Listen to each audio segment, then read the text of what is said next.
ছি ছি ছি রেনুনি ছি। বর্তমান সময়ের সবচেয়ে ভাইরাল ট্রেন্ডিং গান সি সি সি রেনুনি সি। ধন্যায় মোর চলে গেলে আরেকজনের সাথে সোজা কথা, যদি আমি উচ্চারণ করতে পারতেছি না। গানের মিনিংটা এরকম যে টাকা পয়সা নেই, তুই আরেকজনের কাছে চলে গেলি। আগে ছিল বাংলাদেশ প্রিমিয়ার লিগ, তারপরে ওটার নাম চেঞ্জ হয়েছে বাংলাদেশ বিনোদন লিগ। এইবার নাম হয়েছে বকেয়া প্রিমিয়ার লিগ। এটা হচ্ছে বাংলাদেশে বিপিএলের প্রত্যেক বছর নাম চেঞ্জ হয়।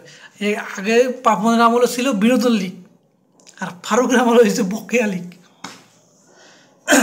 3 কোটি 4 কোটি টাকা খরচ করে সঙ্গীত শিল্পী আনতে পারে, কিন্তু প্লেয়ারদের যে টাকা মানি ব্যাগ গ্যারান্টি 3 কোটি টাকা, এটা তারা নিশ্চিত করতে পারতেছে না। এক প্রকার রাজশাহীর প্লেয়ারগুলো স্বেচ্ছাশ্রম বিনা টাকায় মোটামুটি দ্বিতীয় রাউন্ডের পথে, শিওর হয় না আজকে জিতলে তাহলে হবে আর কি। যাই হোক, আর পৃথিবীর ইতিহাসে রেকর্ড এই প্রথম কোনো ফ্র্যাঞ্চাইজি লিগে বিদেশি প্লেয়াররা টাকার জন্য খেলতে নামে নাই। একটা দেশে কত ছোট কত নিচু করলে শান্তি পায়, সেই শান্তিটা কালকে রাজশাহীর মালিক আমাদের বিসিবি দেখাই দিচ্ছে। আমাদের দেশে মান সম্মান যতটুকু পারছে অতটুকু খরচ করে ফেলাইছে, শেষ করে ফেলাইছে। মাত্র এই করে টাকার জন্য পৃথিবীতে রেকর্ড হয়ে গেল যে বাংলাদেশের আমাদের প্রমাণ করলো যে আমরা গরিব ছোট লোক বকেয়া লিগ। তোমার দরকার ছিল না এবছর বিপিএল করা, তুমি আগামী বছর করতা। এবছর কওয়া লাগবে আমার কোনো দরকার নাই। নিজেকে হেডাম যাই যাইয়া বেশি ফুটুকি মানে যাইয়া নয় না কোনো ছাতা ওই যাওয়া কিছুরই গেছে ইজ্জত। এটা দরকার ছিল কি? আগামী বছর বিপিএল করতাম, জাকজমক করতাম। ওই মালিক সরি মশা তোর থাকলাম খেলা মশলা কথা এখন মালিক তো সবাই দিতে পারবো না, তোরই থাকলাম। যাই হোক,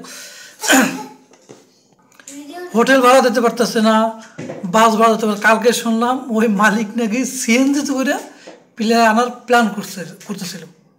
বুঝলেন, একটা শিক্ষিত টি-20 লিগে এই নিউজ যখন শোনে, আর সিএনজি করে যদি মানে প্লেয়াররা আসে, উগান্ডা, কেনিয়া, নাইজেরিয়া এগুলো চাইতে ভালো, বাংলাদেশ চাইতে ভালো, এটা প্রমাণিত হয়। আর ফিক্সিং তো মনে হয় প্রতি ম্যাচেই হইতেছে। এখন ফিক্সিং তো দুনিয়ার যত রিজেক্টেড এক্সপায়ার ডেট খেলোয়াড় আছে সবগুলো বিপিএলে চান্স পায়, একটা ভালো প্লেয়ারও আসে না। আসবে কি আপনি এইরকম যদি করে প্লেয়ার এসে করবে কি? বিনা শ্রমে খেলবে নাকি? শ্বশুর লাগেনি মালিক? এসব অবস্থা। তাই হোক ভাই, এই বকেয়া প্রিমিয়ার লিগ এটা দোয়া দেন এই সারা দিন না হয়।